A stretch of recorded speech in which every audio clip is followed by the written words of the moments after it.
Aujourd'hui, nous allons travailler sur on va terminer en quelque sorte ces chapitres de morphologie, d'anatomie descriptive, car on n'aura plus qu'une séance et demie à faire sur les coupes cérébrales vendredi, et en fait, on aura terminé complètement cette introduction à la morphologie qui va vous permettre ensuite de bien comprendre, de bien placer les systèmes fonctionnels à l'intérieur donc de ce système nerveux central. Alors ici, là, j'ai appuyé là, il fallait pas. Ici, aujourd'hui, on va attaquer les problèmes de configuration interne du cerveau et externe, et donc on va commencer par étudier les ventricules. Le premier ventricule que nous allons voir, c'est le quatrième justement. Qu'est-ce qu'un ventricule ? Un ventricule, attendez, juste avant, voilà. Un ventricule, en fait, c'est une dilatation des cavités épandymères. Vous savez que, à l'origine, le système nerveux est un tube, vous avez le tube neural, et que ce tube va se dilater en plusieurs vésicules, dont ensuite les vésicules les plus rostrales, les plus en avant, vont former les futurs hémisphères. Donc, là-haut, vous avez les vésicules télencéphaliques, et de toute manière, aujourd'hui, on va revoir ce dessin, mais tout ce tube neural, lui-même est creux, puisqu'il est percé par la cavité épandymère. Et de temps en temps, ce tube, voici une coupe sagittale du tronc cérébral, on s'aperçoit que de temps en temps, il y a une dilatation de la cavité, et ici, cette dilatation au quatrième ventricule va correspondre en fait à la cavité épandymère du tronc cérébral au niveau du pont et au niveau de la moelle allongée. C'est exactement la définition, dilatation des cavités épandymères au niveau du pont et de la moelle allongée. Mais vous voyez que ce qui est très important, et c'est pour ça que je vous parlerai de la dynamique du liquide céphalorachidien. Je vous dis, attention, il y a un ensemble de cavités. Il y a le troisième ventricule qui est au milieu, il y a au niveau du diencéphale, il y a les ventricules latéraux, donc ça c'est le ventricule latéral gauche que vous voyez là, puis il y a le droit bien sûr, qui sont les ventricules des hémisphères. Et que l'ensemble de ces ventricules communiquent évidemment puisque ce sont les mêmes cavités, ce sont des cavités épandymères qu'on retrouvait dans le tube neural. Alors, c'est quand même important, c'est le lieu de production du liquide céphalorachidien, c'est tout à fait important, et c'est d'autant plus important que lorsque une tumeur, par exemple, va bloquer la circulation dans ces ventricules, eh bien, comme ils produisent le liquide, ceux qui sont en amont, vont se dilater, puisqu'ils continuent de produire, mais l'écoulement ne se fait plus, et donc vous avez une hydrocéphalie, évidemment, qui est située en amont du blocage, de l'arrêt de la communication, donc, une hydrocéphalie. Alors, pour bien comprendre ce quatrième ventricule, on va d'abord voir l'anatomie de la face postérieure du tronc cérébral, parce que ça permet de mieux comprendre sa situation. Alors, 3 étages dans le tronc cérébral, vous vous rappelez. Le premier étage, tout en bas, ici, au niveau de la moelle allongée, MA, de la moelle allongée, eh bien, vous avez exactement les mêmes sillons, les mêmes cordons que dans la moelle spinale, sauf que là, c'est le bulbe, c'est la moelle allongée, et tout d'un coup, vous avez cette rupture, tout d'un coup, cette ouverture, ici, voilà, qui fait qu'il y a eu une dilatation de la cavité épandymère, et vous voyez que le quatrième ventricule va présenter une forme losangique, à grand axe vertical et petit axe transversal, voilà, et qu'il est bien situé entre 2 structures, en avant le tronc cérébral, en arrière le cervelet. D'accord ? Donc là, c'est ce qu'on voit exactement sur l'IRM pondéré en T1 que vous voyez ici, avec la moelle allongée, le pont, le mésencéphale. Bon, il est très probable que si vous dites moelle allongée à droite ou à gauche, les gens disent là quoi, parce que c'est vrai qu'on est tellement habitué à dire le bulbe rachidien que la moelle allongée, les gens connaissent moins. Mais dès que vous lirez un article scientifique en anglais, ça sera toujours medulla oblongata, moelle allongée. Ça, c'est comme ça, donc vaut mieux le savoir. Donc le premier étage, c'est l'étage de la moelle allongée. le deuxième étage, étage du pont, et le troisième étage, donc le pont, voilà, et le troisième étage, l'étage du mésencéphale. Alors là, qu'est-ce qu'on voit sur le mésencéphale? Eh bien, on voit 4 boules. Ce sont des noyaux propres. Vous vous rappelez que la partie postérieure, l'avant dans une coupe, l'arrière dans une coupe sagittale. Vous savez que la partie postérieure ici du mésencéphale, la région s'appelle d'une manière globale, en arrière c'est le tectum, en avant c'est le pied, vous vous rappelez, le pied, le tegmentum, le tectum. Eh bien le tectum mésencéphalique ici, il est formé par ces 4 boules que vous voyez là et qu'on appelle les colliculus. Colliculus. Colliculus supérieur, colliculus inférieur. Ça vous fait ces 4 boules. Je rappelle que le colliculus supérieur est un relais des réflexes visuels, et donc dans la fonction visuelle on le reverra, et que le colliculus inférieur est un relais auditif, relais des voies de l'audition. Et puis, vous voyez d'ailleurs que ces relais, ces colliculus, noyaux propres, se poursuivent par un petit bras conjonctival. C'est un bras de substance blanche, vous voyez ici. Un petit bras de substance blanche qu'on appelle le bras, brachium en latin, c'est pareil, conjonctival. Donc, le bras conjonctival. L'intérêt, c'est de dire que là, il y a des neurones qui ont fait relais dans le colliculus. Et leurs axones y partent former le petit brachium, là, le petit bras conjonctival, pour se terminer dans un autre noyau qui est au-dessus. C'est un énorme noyau, regardez, il est là. Ça, c'est ce gros noyau qui est là.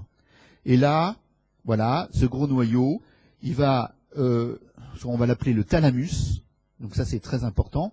Et sous le thalamus, il y a 2 petites masses, enfin, il y a 2 sous-noyaux. Voilà. Oui, pourquoi je vous dis ça? Parce que le thalamus, c'est pas un noyau. Le thalamus est un complexe nucléaire. Le thalamus, c'est un ensemble de noyaux. Et justement, c'est les noyaux qui nous intéressent là, ici. Hein, ce sont les noyaux qui sont situés en dessous du thalamus, à la face inférieure. Hein, c'est ce qu'on appelle la région du métathalamus. La région du métathalamus. Eh bien, cette région, elle est où? Elle est inférieure et bien sûr postérieure, parce que ça c'est une vue postérieure, c'est très en arrière, inférieure et postérieure, et elle est formée par 2 noyaux thalamiques qu'on va appeler les corps genouillés latéral et corps genouillé médial. Voilà, c'est les 2 boules. Je mets ici corps genouillé latéral et corps genouillé médial. Hein, c'est, bon, je prolonge un peu ma flèche, voilà, comme ça vous voyez mieux. Le corps genouillé latéral, je fais une petite boule rouge là dedans, hein, comme ça vous voyez bien. Donc, si vous voulez, la configuration anatomique de cette structure, c'est un peu comme une haltère pour faire un peu de gymnastique. Hein. Vous savez, les petites haltères là, les toutes petites qu'on tient d'une main, voilà. Hein, il y a les haltères comme ça. Et alors, vous avez d'un côté le colliculus. Et de l'autre côté, le corps genouillé. Et entre les deux, le bras conjonctival. Voilà. Colliculus, corps genouillé, hein, c'est les boules, les 2 boules. Et puis, la partie qui les relie, c'est le bras conjonctival, tout simplement. Voilà. Donc, vous avez compris, par exemple, si je prends le colliculus inférieur, par exemple, je vous fais un petit... voilà. Eh bien, si je prends le colliculus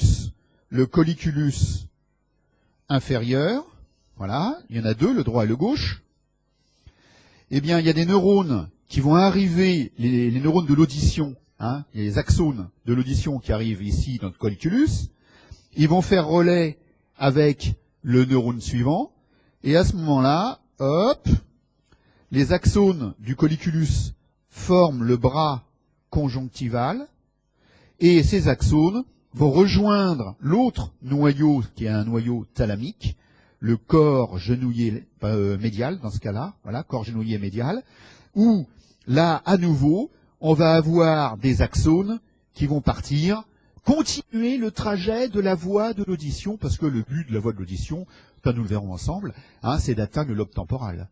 La première circonvolution temporale, ça on verra après. Voilà. Vous voyez? Donc c'est des chaînes de neurones, et ces noyaux, les noyaux propres, ce sont des zones de relais. C'est ça qu'il faut comprendre. Les noyaux sont des amas de corps cellulaires. Et donc, puisqu'il y a des corps cellulaires, ce sont des relais. Ils reçoivent les informations des neurones précédents. Voilà, ça c'est tout à fait fondamental. Alors, revenons à nos moutons. Là, j'ai pas mal divergé, mais c'est pour cadrer bien les choses. Et enfin, la dernière chose pour cadrer cette face postérieure, c'est de comprendre que le cervelet, bien sûr, recouvre complètement la face inférieure, et un rapport postérieur du tronc cérébral. Et vous vous rappelez que le cervelet est relié par des pédoncules cérébelleux. Voici le pédoncule cérébelleux supérieur qui était une scie. Voici le pédoncule cérébelleux moyen qui est une afférence, le voici, qui vient du pont, il vient du pont, donc on voit comme ça, et ça c'est le moyen, voilà. Et là il a été coupé, le moyen, et puis après on a l'inférieur qui vient du bulbe, voilà, c'est les fibres qui viennent du bulbe, donc c'est les fibres en fait, même qui viennent de la moelle spinale, qui envoient des informations de la moelle spinale, qui rentrent dans le cervelet par en bas, donc par la paire de pédoncules cérébelleux inférieurs. Voilà, donc ce sont des afférences du cervelet. Et ici, voilà, donc j'ai tout dit, donc c'est la même chose, j'aurais pu utiliser cette diapo, c'est exactement la même chose. Alors, maintenant on va pouvoir décrire donc ce quatrième ventricule, parce que vous comprenez mieux le contexte anatomique. Le tronc cérébral qui est en avant, le cervelet qui est en arrière, et un quatrième ventricule entre les deux. Je rappelle que le quatrième ventricule, que le ventricule est toujours tapissé, tous les ventricules et toutes les cavités, qu'elles soient ventriculaires ou pas ventriculaires, l'aqueduc cérébral, le canal central de la moelle, toutes les cavités épendymères sont toujours tapissées d'épithélium épendymère. Toujours de l'épithélium épendymère. Il existe d'ailleurs des tumeurs qui vont se former aux dépens de cet épithélium épendymère, et vous aurez donc des épendymomes qui vont se développer à l'intérieur des ventricules. C'est tout à fait possible. Alors, ici, vous avez la succession complète des ventricules. Le quatrième ventricule se poursuit vers le bas avec le canal central, CC, le canal central de la moelle spinale. Donc on le voit ici, CC. Vers le haut, le quatrième ventricule va se poursuivre avec l'aqueduc cérébral. Donc l'aqueduc cérébral. Et là, attention, l'aqueduc cérébral, vous voyez c'est la cavité épendymère au niveau du mésencéphale. Là on le voit ici. Oh là, attendez, là j'ai eu un petit souci. Donc on va faire marche arrière, voilà, au niveau du mésencéphale, aqueduc cérébral. Et puis cet aqueduc cérébral, c'est lui qui fait la jonction entre V4, quatrième ventricule, au niveau du tronc cérébral, et V3, au niveau du diencéphale. C'est la jonction. Donc c'est ce petit canal qui est dans le mésencéphale, en avant du tectum. D'accord ?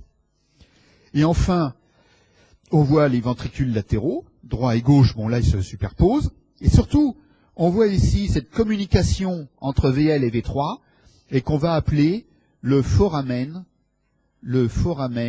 interventriculaire. Foramen interventriculaire. Voilà. Petite communication entre le VL et le V3. Donc là, vous avez une vue d'ensemble de toutes les cavités ventriculaires, y compris dans la circulation du liquide, bien sûr, qui va aller de VL en position debout, va aller de VL à V3, de V3 à V4, et de V4 vers le canal central, bon, ça c'est moins important, mais il y a donc une véritable circulation, une dynamique du liquide céphalorachidien que je vais d'ailleurs mieux expliquer à la fin. Alors, situation et description un petit peu de ce quatrième ventricule. La situation, on connaît. Simplement, quand on regarde une coupe sagittale, on s'aperçoit qu'on pourra décrire un plancher. Je vais me mettre, voilà.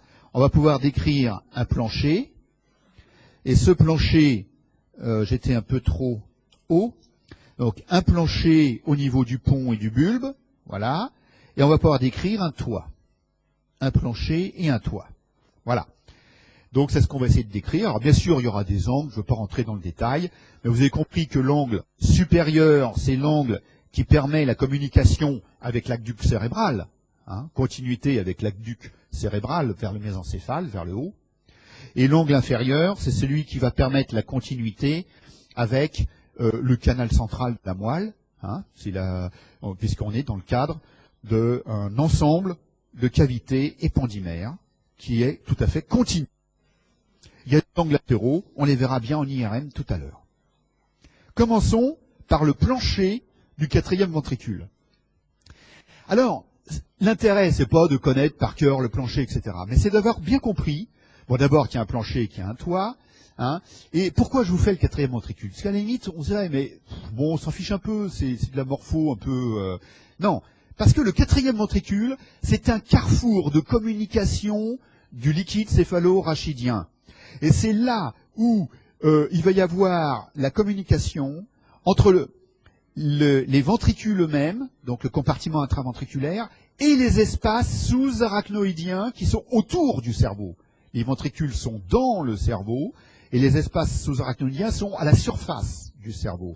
Et là, je vais vous montrer tout à l'heure dans le toit un trou qui va permettre la communication entre le ventricule et les espaces sous-arachnoïdiens. Et si jamais ce trou, il n'est pas perforé, bon, il y a un blocage, eh bien à ce moment-là, c'est toutes les cavités qui vont se dilater, hein, entraînant une hydrocéphalie complète. Hein. Donc, vous voyez, ici, on est au cœur de la dynamique de circulation du liquide céphalo-rachidien. Donc c'est pour ça qu'on le fait. Et d'autre part, c'est pour montrer que ce quatrième ventricule est en rapport avec le plancher du tronc cérébral, là où il y a les noyaux des nerfs crâniens. Je vais vous montrer donc très globalement ces rapports. Alors, on y va. Plancher au niveau du pont. Donc, voici la coupe standard qui vous montre ce plancher. Je rappelle que le plancher était losangique à grand axe vertical. Voilà, les limites du plancher. Hein, et vous voyez que de toute manière, le quatrième ventricule, il est bordé par quoi? En dehors, par les pédoncules cérébelleux. Hein, inférieur, moyen, supérieur, c'est vraiment toute la limite latérale, hein, en haut, en bas, partout. Ce sont les pédoncules cérébelleux qui en forment ces limites, latéralement. Alors, ce losange, on va le séparer en deux triangles, un triangle pontique et un triangle bulbaire, enfin, moelle allongée. D'accord? Deux triangles. Et là, ce qu'on va étudier, c'est le triangle pontique. Alors, à chaque fois, regardez la photo qui correspond à tout ça. On la voit ici. Alors, oui, c'est pas si évident que ça, hein, tout ce plancher. Eh bien, à chaque fois, sur le plancher, on va voir des reliefs et des dépressions qui vont répondre à des noyaux de nerfs crâniens. C'est tout. Hein. Alors, là, je ne vais pas trop vous embêter avec les noms de ces reliefs. Hein, mais je crois que ce qui est utile à retenir, c'est quels sont les noyaux qui sont à l'étage pontique, quels sont les noyaux qui sont à l'étage bulbaire. Pourquoi? Parce qu'en cas d'infarctus pontique, eh bien on aura une atteinte du 6, c'est le cas ici, c'est le noyau du 6, alors qu'en cas d'infarctus bulbaire, infarctus étant une ischémie, hein, c'est la conséquence de l'ischémie vasculaire, vous savez qu'il y a le noyau du 12 qui est là, hein, et donc vous pouvez avoir une paralysie de la langue. Hein, de motricité de la langue. Vous voyez? Donc c'est pour ça que c'est quand même utile. Donc à la limite, si vous ne savez pas que le petit relief sur le plancher s'appelle le colliculus facial, c'est peut-être pas très dramatique. Par contre, c'est très utile de savoir que le noyau au niveau pontique, ici c'est le noyau du 6, c'est-à-dire le nerf abducens, le noyau du nerf abducens. Ce qui signifie qu'il y a ici même la collection, l'amas, des corps cellulaires du nerf 6. C'est ça un noyau. C'est tous les corps cellulaires du nerf 6 qui sont là et qui vont donner leurs axones, c'est-à-dire le nerf périphérique. C'est un nerf périphérique, c'est des motoneurones. Le nerf périphérique 6, c'est-à-dire le nerf abducens. Et alors vous dites, tiens c'est marrant, Mais en fait, le noyau, c'est déjà du système nerveux périphérique, c'est les motoneurones, c'est du système nerveux périphérique. Et vous apercevez que ce système nerveux périphérique commence à l'intérieur du tronc cérébral. C'est pour cela que vous étudierez des maladies en neurologie, des maladies du système nerveux périphérique, mais par atteinte de la moelle ou du tronc cérébral. Hein, c'est l'atteinte du motoneurone à l'intérieur du système nerveux central. Mais c'est déjà le motoneurone, c'est déjà du périphérique. D'accord?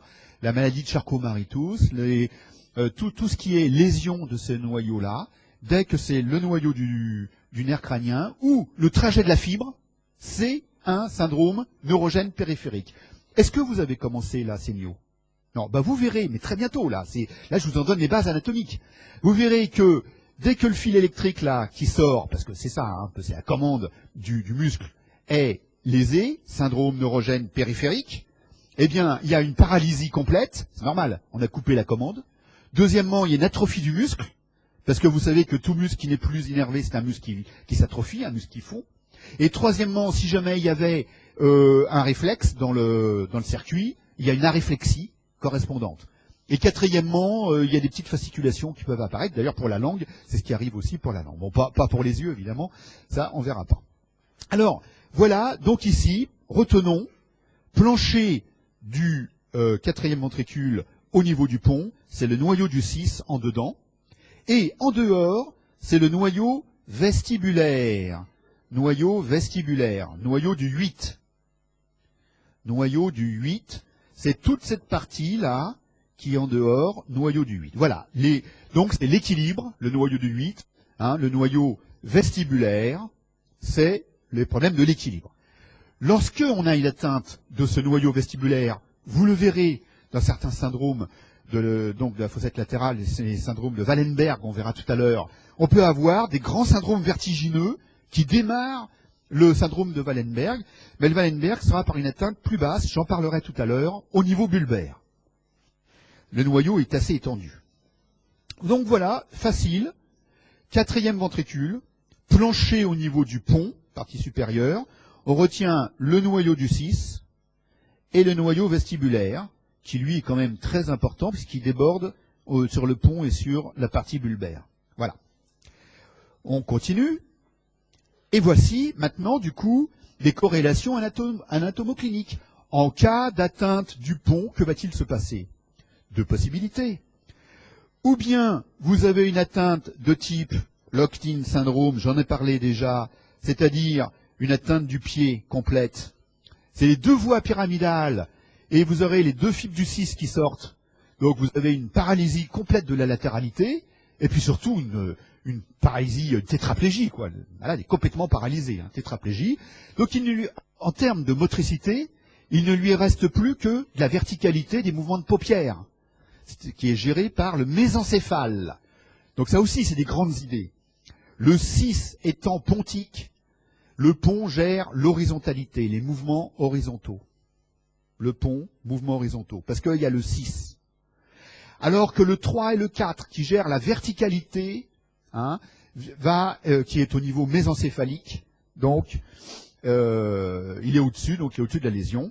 Et voilà pourquoi il nous dans les Locked-in syndrome des possibilités de mouvements de paupières, hein, et de verticalité. Par contre, si vous avez une autre atteinte intéressante, regardez, une atteinte plus médiane comme ça, eh bien, dans ces syndromes, on a un syndrome alterne. Le syndrome alterne, c'est des artères, des petites artères qui sont dites paramédianes. Voilà, parce qu'en avant, vous avez l'artère basilaire. Artère basilaire. Cette artère basilaire donne des petites artères paramédianes qui vascularisent les régions paramédianes. Là-dedans, vous avez la voie pyramidale qui est dedans. On les voit là un petit peu. Et vous avez le nerf 6 qui... alors je vais changer de couleur parce que sinon vous n'allez rien comprendre. Puis je vais le faire de l'autre côté, comme ça vous verrez mieux. Il y a le 6 qui est en train de partir, comme ça, les axones du 6 qui partent. Et vous vous rappelez que le 6, il sort entre le bulbe et le pont. Hein, juste entre les deux. Hein, le sillon médulo-pontique, j'avais appelé. Hein, voilà.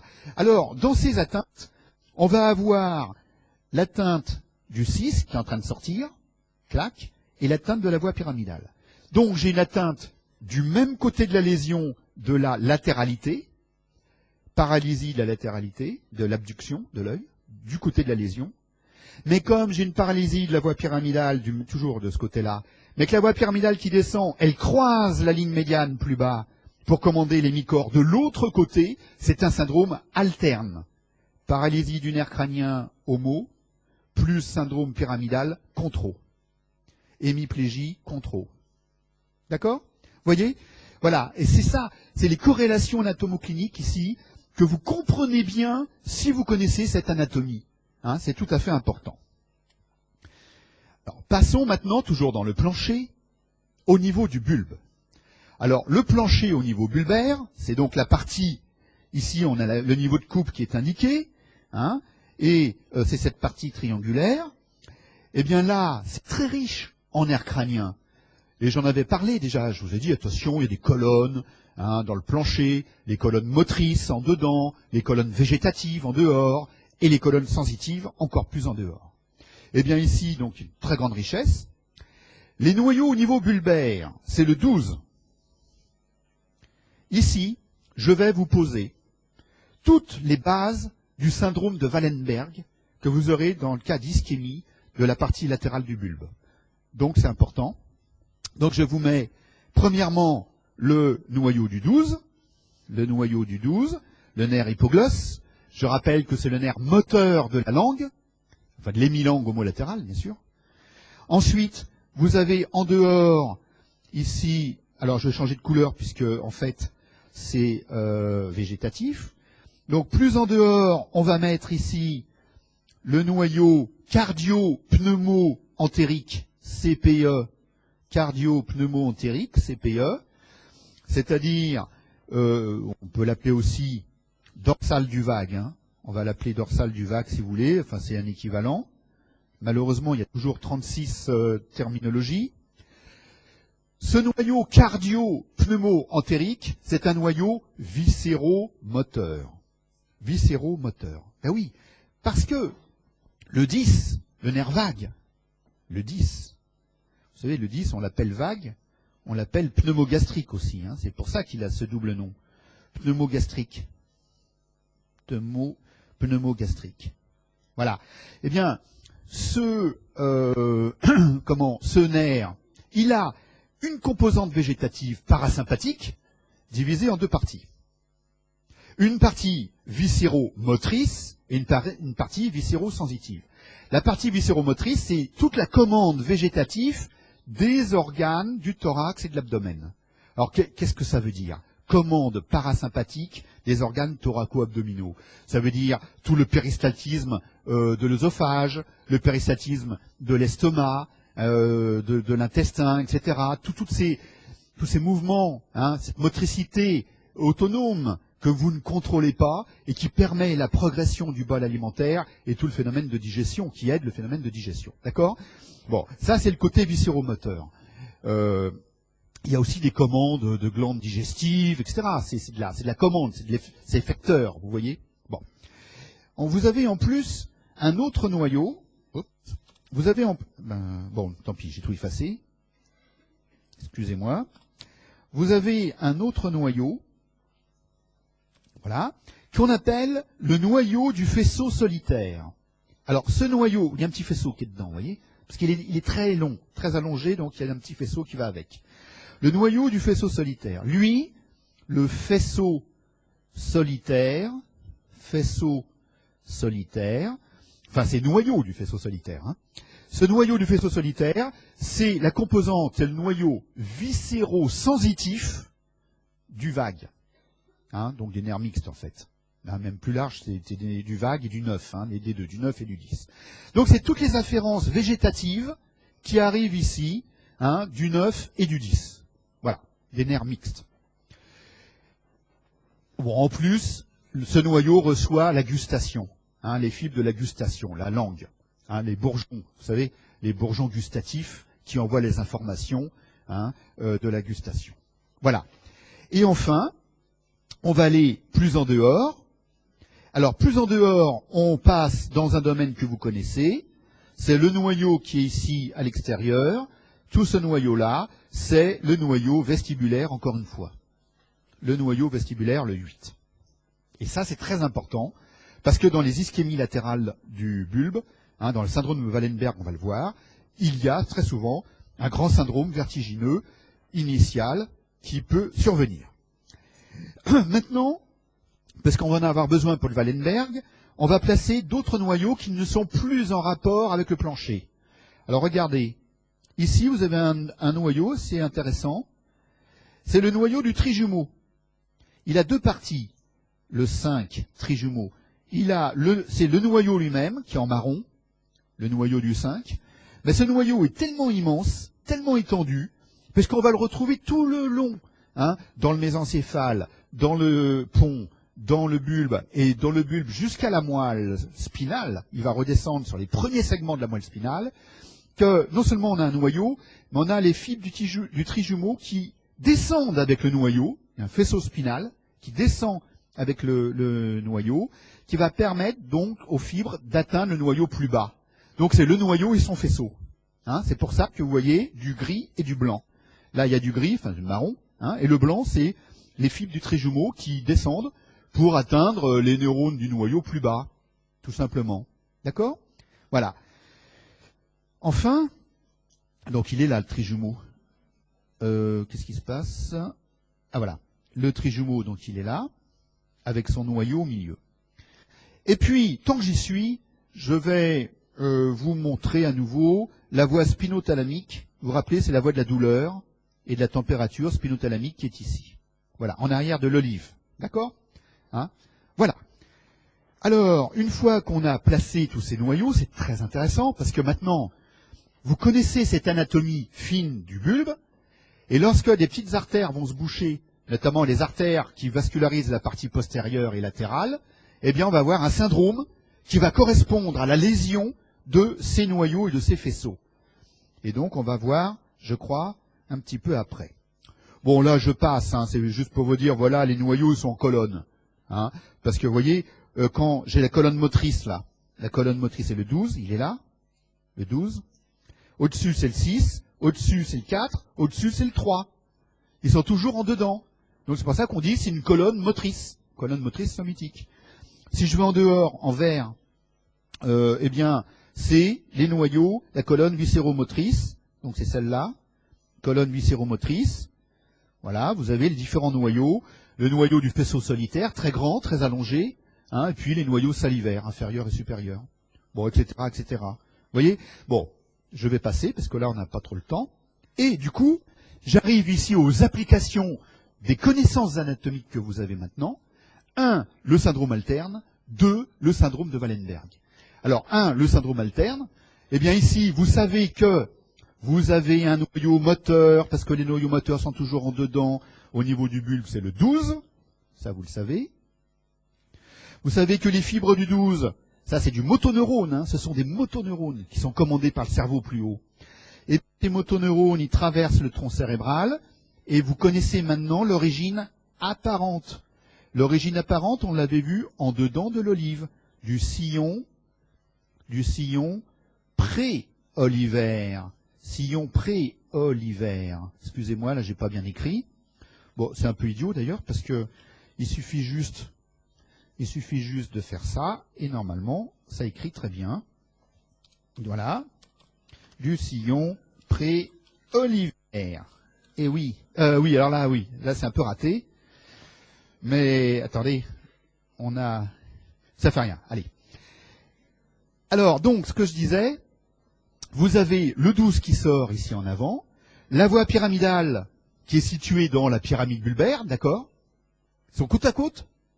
Et toute cette région-là, c'est un secteur paramédian qui est là, qui est pris en charge par des artères paramédianes qui peuvent donc entraîner une ischémie. Et dans le cas où on a ici une ischémie dans le secteur paramédian, qu'est-ce qui se passe?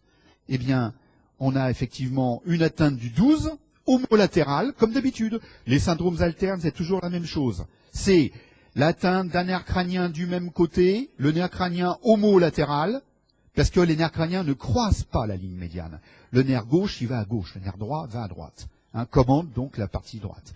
Donc une paralysie du 12 homolatéral, plus un syndrome pyramidal, puisque la pyramide elle est là, mais comme vous le savez, la pyramide va croiser la ligne médiane un peu plus bas, c'est juste en dessous du bulbe, en dessous de la moelle allongée.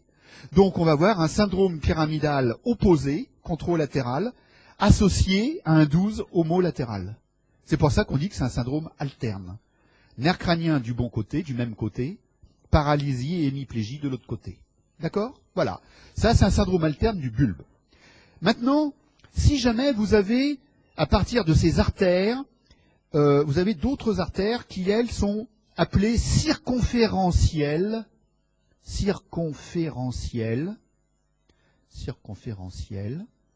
donc courtes et longues. Alors les artères circonférentielles vont prendre en charge un secteur plus postérieur du bulbe, dans lequel vous reconnaissez toutes les structures qu'on vient d'étudier. Et lorsque ces artères circonférentielles entraînent une ischémie, on va avoir alors un syndrome de Wallenberg, dans lequel on a quoi? On a le noyau vestibulaire, grand syndrome vestibulaire inaugural qui peut survenir. On a quoi? On a ici le pédoncule cérébelleux inférieur, il est là le pédoncule, je vais marquer PCI, pédoncule cérébelleux inférieur. Donc on va avoir un syndrome cérébelleux qui va apparaître dans ce syndrome de Wallenberg. Dans le territoire, vous avez reconnu ce noyau qui est tellement long qu'on a le noyau accompagné par ces fibres. Je vais changer un peu de couleur parce que là on finit par plus rien comprendre. Donc ça c'est le noyau du trijumeau. Ça veut dire que en plus du grand syndrome vertigineux et du syndrome cérébelleux, vous allez avoir du même côté de la lésion une anesthésie de la face, du même côté de la lésion. Et comme en plus vous avez le noyau ambigu ici, et que ce noyau ambigu, ça fait partie de la colonne branchiale. Vous vous rappelez la colonne branchiale, c'est la colonne de noyau moteur qui est située un petit peu plus dans le tegmentum, colonne branchiale, voilà. Eh bien, ça c'est très important. Ce sont des patients qui vont avoir toute la commande pharyngo-laryngée motrice défectueuse. Ils vont avoir donc des troubles de la déglutition, le 9, le 10, le 11. C'est le noyau moteur ici, du 9, du 10 et du 11. Le noyau ambigu. Le noyau ambigu, c'est la déglutition, entre autres, et la phonation aussi. D'accord? Donc, dans ce syndrome de Wallenberg, ils vont avoir des troubles de la déglutition. C'est grave, il faut les prévenir. Et pour terminer le tableau, on s'aperçoit que dans ce territoire, on a ici le faisceau spinothalamique. Et lui, il véhicule la sensibilité, vous vous rappelez, on a déjà fait température, douleur, de l'autre côté du corps. Donc pour l'instant, tout était du même côté. Le syndrome cérébelleux, le syndrome vestibulaire, le syndrome, l'anesthésie de la face, etc. Tout est du même côté. Mais de l'autre côté, on va voir en plus une hémi-anesthésie à la douleur et à la température. Et ça, c'est le syndrome de Wallenberg. Vous voyez, celui que vous apprendrez, bien sûr, là, en sémioneuro. Voilà. Donc là, vous avez de la bonne corrélation anatomo-clinique de ces ischémies. On arrive alors au toit du quatrième ventricule. Toit du quatrième ventricule. Alors, c'est pareil. On va séparer deux parties. D'abord, il faut simplement se rappeler que le toit du quatrième ventricule est recouvert par le cervelet. Il a un rapport immédiat chez le cervelet. On le voit très bien sur cette diapo. Ici, on a le cervelet. Voilà. Bon, il a été coupé, bien sûr. Et on voit le toit avec des pointillés verts. Deux parties. Une partie bulbaire, une partie pontique. Et j'ai fait un petit rappel sur le cervelet pour dire quelles sont les phases qu'il présente, parce qu'on l'a pas encore vraiment vu ensemble. Globalement, le cervelet, si on veut résumer, pour résumer, le cervelet présente trois faces. Premièrement, une face supérieure. Deuxièmement, une face inférieure. Et troisièmement, une face antérieure. Donc supérieure, inférieure et antérieure. Vous avez bien compris que la face antérieure que j'ai rayée là, eh bien, elle est assez cachée, difficile à voir, parce que elle est en relation avec le tronc cérébral directement, hein, et qui envoie les pédoncules cérébelleux, bien sûr, les 3 paires de pédoncules cérébelleux, donc dans le cervelet. Il faut sectionner ces pédoncules pour réellement voir le cervelet face antérieure. Bon, alors là, autre caractéristique intéressante, on décrit au cervelet une partie médiane, sagittale. Alors toute cette partie sagittale, qui est là en vue supérieure et ici en vue inférieure, on l'appelle le vermis, ou vermis, comme vous voulez, il y a un S à la fin. Le vermis cérébelleux supérieur, vermis cérébelleux inférieur. C'est la zone médiane. Nous en aurons besoin lorsqu'on va faire les connexions, car on verra que les connexions du vermis sont privilégiées avec la moelle spinale, pour recevoir des informations de la motricité. Dire voilà comment se passe la motricité en périphérie actuellement en temps réel. Ça c'est le vermis cérébelleux supérieur, vermis cérébelleux inférieur. Donc par exemple ici le vermis il est là et là, en vue antérieure. Là le vermis c'est la partie médiane, donc il est juste là, etc. etc. D'accord? Alors quand vous faites une coupe sagittale, les petits lobules du cervelet que vous voyez ici, je vais effacer tout, hein, ces petits lobules, c'est évidemment les lobules du vermis. Parce qu'on coupe au milieu, la coupe sagittale. Et quand on coupe au milieu, ici, comme ça, c'est automatiquement, on coupe le vermis cérébelleux. Donc j'efface un peu pour mieux montrer tous ces axes de substance blanche qui sont les axes des lobules cérébelleux. Hein, on les voit très bien à ce niveau-là. Alors, au niveau pontique, ce toit, il est simplissime. Au niveau pontique, c'est juste une lame de substance blanche. Regardez, on la voit très très bien ici. Petite lame de substance blanche qu'on va appeler le voile médulaire supérieur. Et vous voyez que ce voile médulaire plonge dans le cervelet. Point final. Lame de substance blanche qui ferme le toit au niveau pontique. Eh bien, cette lame, automatiquement, si elle ferme le toit au niveau pontique, hein, elle est tendue, du coup, entre les deux pédoncules cérébelleux supérieurs. Automatiquement. Pédoncule cérébelleux supérieur. Voilà. Ça, c'est cette lame blanche qui réunit les deux pédoncules cérébelleux, donc elle est triangulaire, hein, bien sûr, et qu'on appelle le voile médulaire supérieur. Point final, on n'a pas besoin de plus. Je vous ferai remarquer que quand on étudie une vue postérieure du mésencéphale avec les petites boules qu'on a vues tout à l'heure, vous vous rappelez, les colliculus qu'on retrouve là, les corps genouillés qu'on retrouve là, eh bien, il y a un nerf crânien qu'on voit très bien. Et ce nerf crânien, il est là. Voilà, c'est ce nerf-là. Je vais vous faire une flèche. Zut. Voilà. Ce nerf, c'est le quatrième paire des nerfs crâniens, ou nerf trochléaire. Nerf trochléaire. Trochléaire. C'est le seul nerf.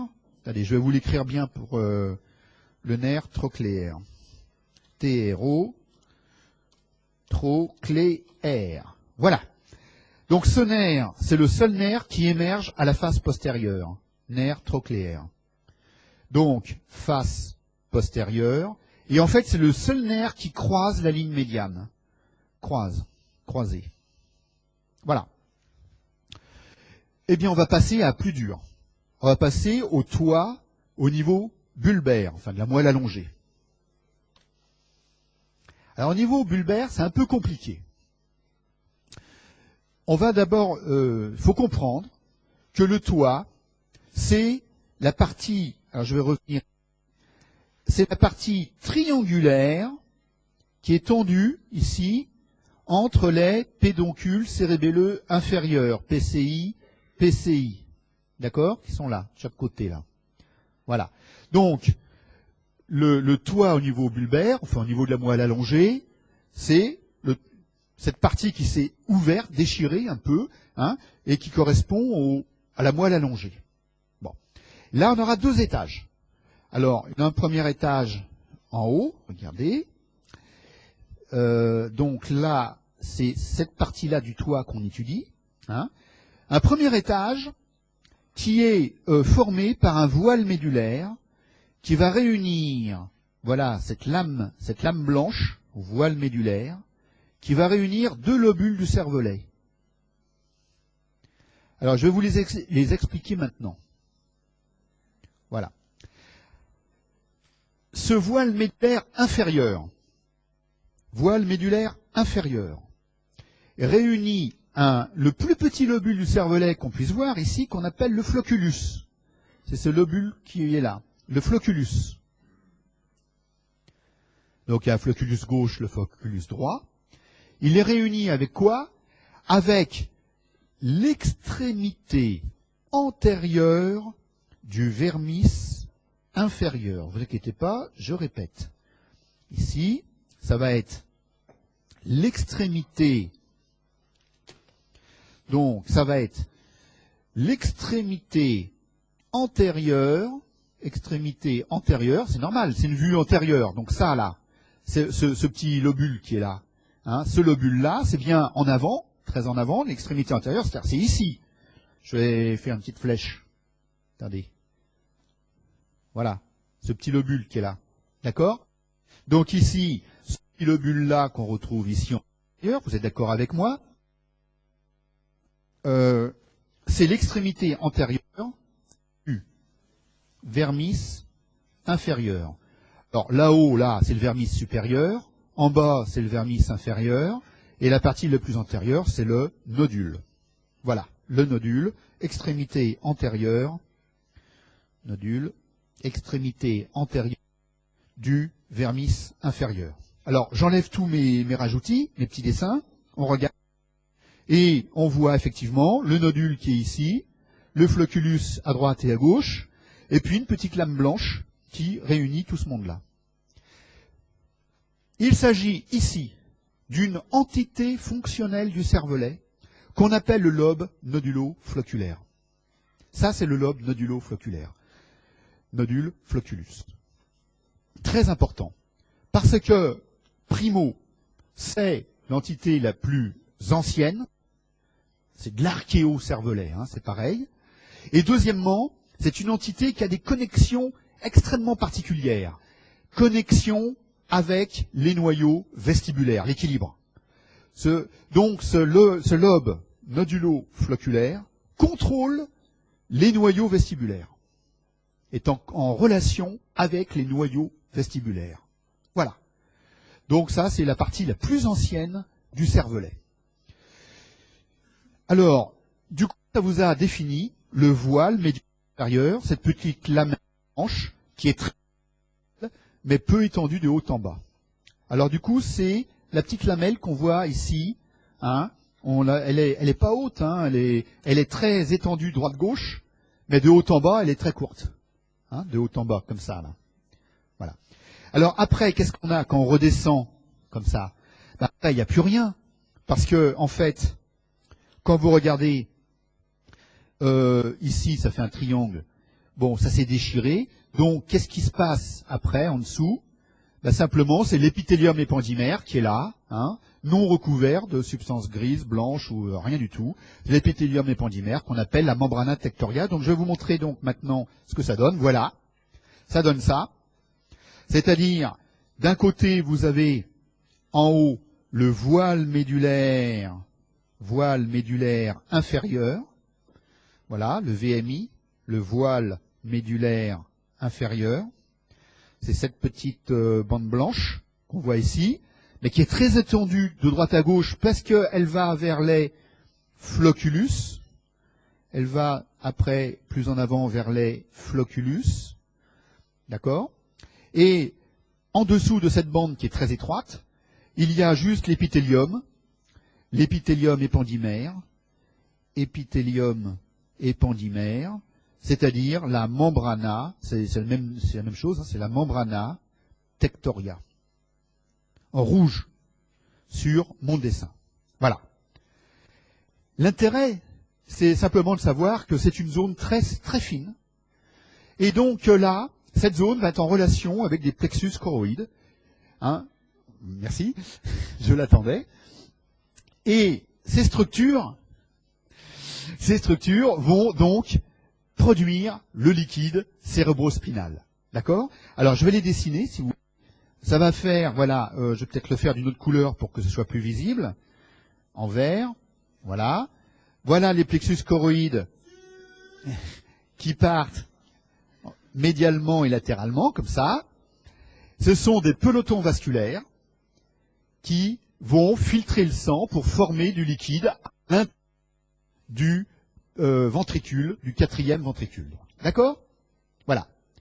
Et enfin, et là c'est très important, il y a juste à placer un trou, voilà, ce trou, qu'on appelle, on appelait avant le trou de Magendie, qu'on appelait donc le trou de Magendie. Eh bien ce trou, c'est l'ouverture médiane, alors je vous remets le nom quand même de trou de Magendie, parce qu'il est quand même bien connu, trou de Magendie, voilà. Et c'est très important, ce trou, la flèche bleue là qui vous le montre, hein, dans le toit, c'est la communication entre le ventricule et les espaces sous-arachnoïdiens, parce qu'après on passe à l'extérieur du cerveau, hein, en arrière du toit. On est à l'extérieur du cerveau. D'accord? Voilà. Donc, c'est comme ça qu'on a du liquide dans les espaces sous-arachnoïdiens. Ce liquide est issu des ventricules. Et tous les liquides qui enveloppent le cerveau, la moelle spinale, les racines, c'est un liquide qui vient des ventricules et qui est passé par l'ouverture médiane, hein, le trou de Magendie. Il faut absolument que ce trou soit fonctionnel. Et bien du coup, on va pouvoir regarder en IRM qu'est-ce que ça donne. En IRM, une coupe basse, qu'est-ce que vous avez ici? Le cervelet, tout ça c'est le cervelet, d'accord?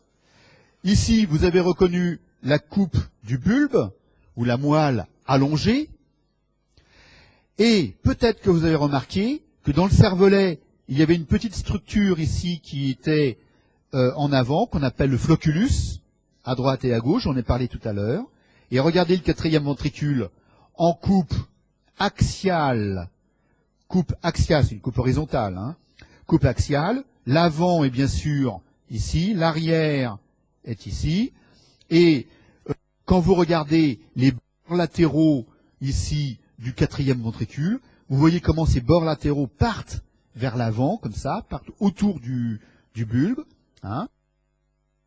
En avant, on a les flocculus. D'accord? Voilà, ça c'est le 4e ventricule, avec le plancher qui correspond au bulbe. Et là, vous avez tous les noyaux des nerfs crâniens ici, qu'on a décrits tout à l'heure. Ok? Donc une belle analyse qu'on peut faire. Vous voyez les nerfs crâniens ici qui sont en train de partir, hein, on peut voir des nerfs crâniens en IRM. Tout à fait intéressant. Voilà. Et regardez, dans le cas où la communication va être interrompue, alors, où peut être interrompue la communication dans la circulation du liquide, soit au niveau des cavités entre V4, V3 et VL, hein. Donc dans ce cas, vous avez une obstruction, une dilatation sous-jacente. Alors VL se dilate, puis pas V3. Donc si on sait ça, c'est que c'est au niveau du foramen interventriculaire que ça s'est bouché, hein, etc. Soit c'est les systèmes de résorption, et vous vous rappelez des systèmes de résorption, on en a parlé dans les méninges. On a dit que dans le sinus sagittal supérieur, là-haut, il y avait des petites villosités arachnoïdiennes qui faisaient saillie dans le sinus et qui permettaient au liquide d'être résorbé dans le sinus sagittal supérieur.